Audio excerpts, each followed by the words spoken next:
Assalamualaikum warahmatullahi wabarakatuh. Pada kesempatan kali ini kita akan membahas one way ANOVA. One way ANOVA merupakan perluasan dari independent sample t-test, di mana independent sample t-test ini hanya membandingkan nilai rata-rata pada variabel terikat dalam dua kelompok saja, sedangkan one way ANOVA bisa digunakan untuk lebih dari dua kelompok. Di dalam one way ANOVA ada beberapa syarat yang harus dipenuhi. Yang pertama adalah datanya harus random. Yang kedua, uji normalitas. Yang ketiga, uji homogenitas. Dan yang keempat adalah uji hipotetis menggunakan one way ANOVA. Untuk data yang random, kita lihat dalam soal. Seorang peneliti melakukan penelitian apakah ada perbedaan efek dari 3 metode yang akan dilakukan. Kelas A, metode A berjumlah 15 siswa. Kelas B, metode B berjumlah 15 siswa. Kelas C, metode C berjumlah 15 siswa. Kita bisa lihat data-data di dalam tabel tersebut random, acak. Syarat pertama terpenuhi. Kemudian uji normalitas. Untuk menguji normalitas kita bisa melakukannya di SPSS.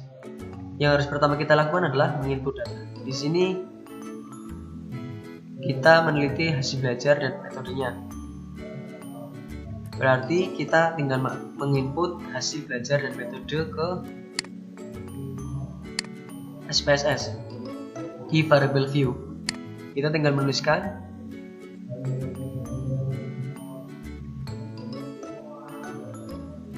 hasil belajar.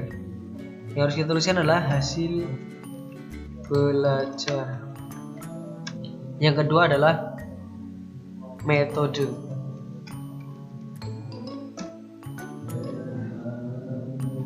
Kemudian kita isi value-nya terlebih dahulu. Yang pertama kita isi nomor 1 adalah metode A sesuai dalam soal. Nomor 2 adalah metode B. Nomor 3 adalah metode C.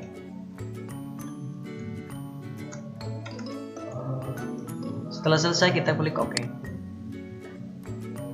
Langkah selanjutnya adalah mengisi data view.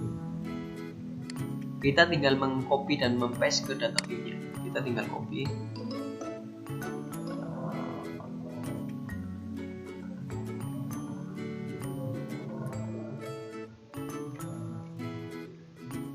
Kemudian mempastekannya di data view.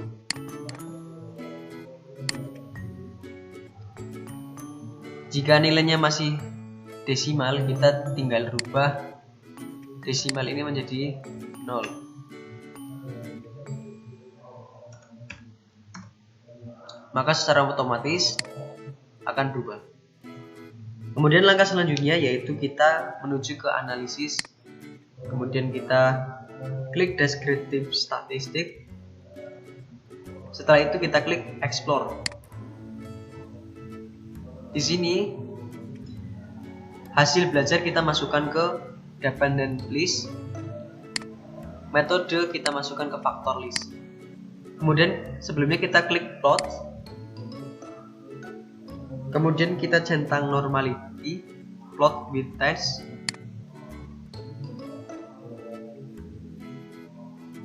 Kemudian pada tabel spread versus level with event test kita klik power estimation. Setelah selesai kita klik continue. Setelah diklik continue kita klik OK. Kita tunggu datanya.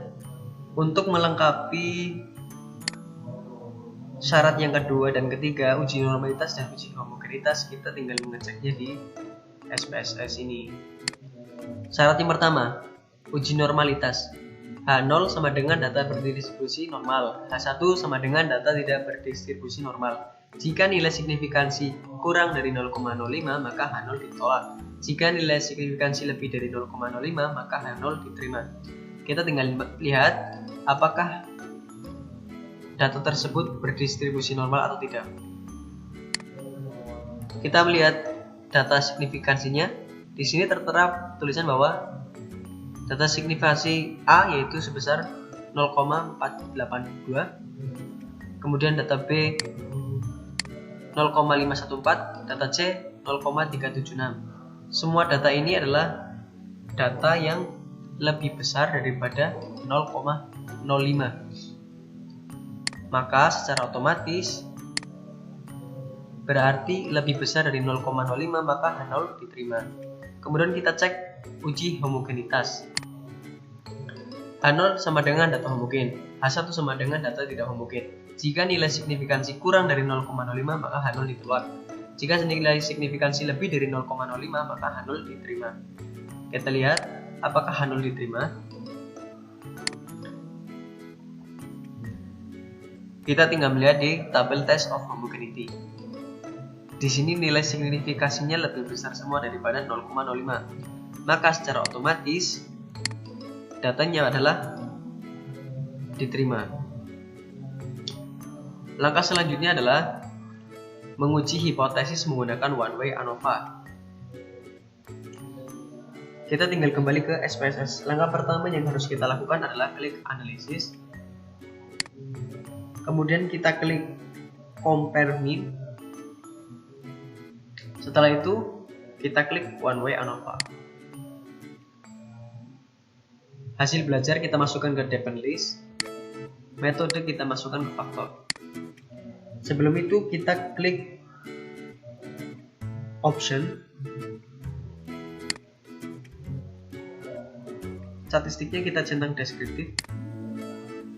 Setelah itu kita klik continue. Kemudian kita klik post hoc. Di sini ada beberapa pilihan, kita tinggal memilih. Misalkan kita pilih LSD. Kemudian kita klik continue. Setelah selesai kita klik OK. Kita tunggu sebentar. Maka datanya akan muncul. Yang pertama adalah deskriptif, yang kedua adalah ANOVA, yang ketiga adalah data post hoc-nya. Setelah data muncul, kita kembali ke sini, uji hipotesis menggunakan one way ANOVA. H0 sama dengan tidak terdapat perbedaan rata-rata antara hasil belajar dengan metode belajar A, B, dan C.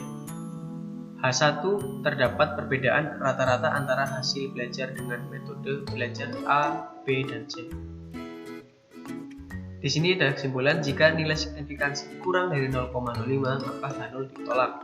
Jika nilai signifikansi lebih dari 0,05 maka H0 diterima. Kita tinggal cek. Di sini nilai signifikansinya adalah 0,004. Berarti lebih kecil daripada 0,05. Maka dapat disimpulkan bahwa tadi nilai signifikansi adalah 0,04, lebih kecil daripada 0,05, maka H0 ditolak.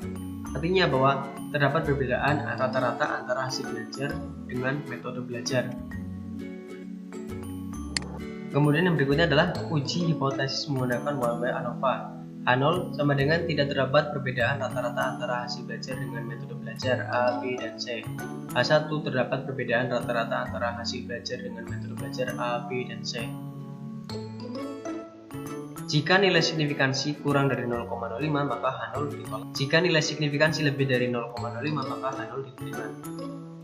Kita tinggal cek apakah nilai signifikansi ini lebih kecil dari 0,05 atau lebih besar daripada 0,05. Untuk mengeceknya kita ke tabel ANOVA.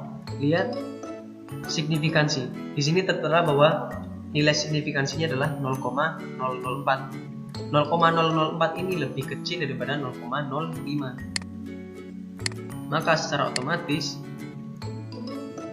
jika lebih kecil daripada 0,05 maka H0 ditolak. Artinya adalah terdapat perbedaan antara hasil belajar dengan metode belajar A, B, dan C.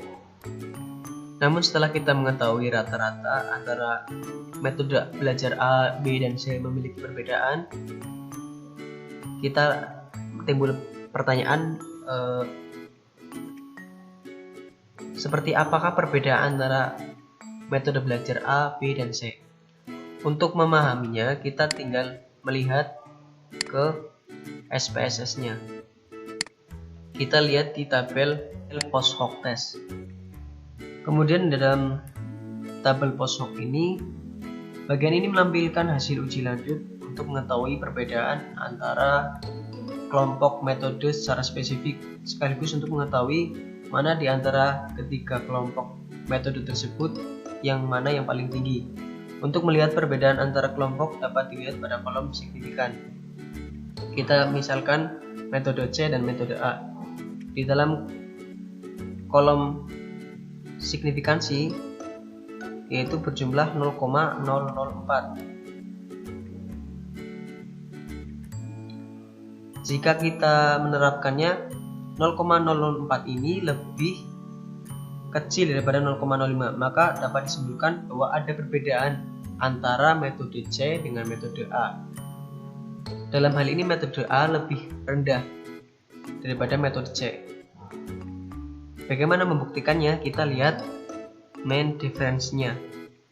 Di sini tertera bahwa mean difference-nya adalah 9,53. 9,53 ini dari mana? Kita bisa melihatnya di tabel deskriptif. Di sini kita melihat metode C mean-nya berjumlah 86,93 dan metode A adalah 77,40. 86,93 dikurangi 77,40 sama dengan 9,53. Di sini dijelaskan dalam tabel deskriptif bahwa metode C lebih memiliki hasil yang lebih baik daripada metode A. Begitupun untuk metode yang lain.